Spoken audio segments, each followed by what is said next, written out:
కొంతమందికి అపారమైన పరిజ్ఞానం ఉంటుంది, కానీ చదువు ఉండదు.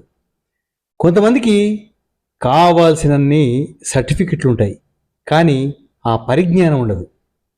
ఇప్పటి చదువులు కూడా అలాగే ఉన్నాయి అని లోకోక్తి. అంటే సర్టిఫికెట్లు సాధిస్తున్నారు, కానీ తగినంత నైపుణ్యం లేదు అని.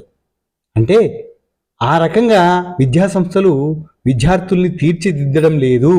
కేవలం ర్యాంకుల కోసం మాత్రమే, సర్టిఫికెట్ల కోసం మాత్రమే చదువులు చెబుతున్నారు. కాబట్టి విద్యార్థులు బయట ప్రపంచంలోకి వచ్చిన తర్వాత ఇంటర్వ్యూలకు హాజరైనప్పుడు వారికి తగినంత నైపుణ్యము ఉండడం లేదు. ఆ ప్రతిభ అనేది వారిలో లోపించింది.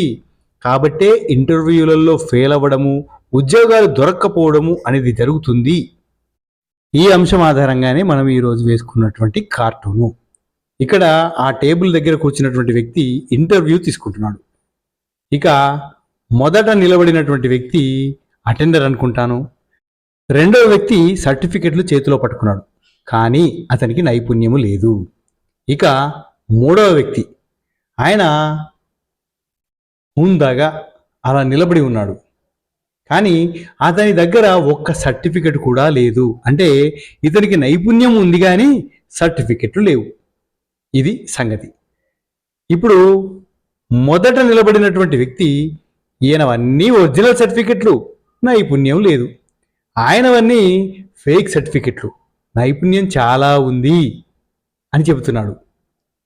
నిజంగానే కొంతమంది ఫేక్ సర్టిఫికెట్లు పెట్టుకొని ఉద్యోగాలు సంపాదిస్తున్నారు అనేది అందరికీ తెలిసిన విషయమే. ఈ విషయాన్ని కూడా ఈ కార్టూన్లో చొప్పించాను. ఈ కార్టూన్లోని భావం కానీ మీకు బాగా నచ్చితే తప్పకుండా లైక్ చేసి మీ అభిప్రాయాన్ని కామెంట్ బాక్స్లో షేర్ చేయడం మాత్రం మర్చిపోకండి. ధన్యవాదములు.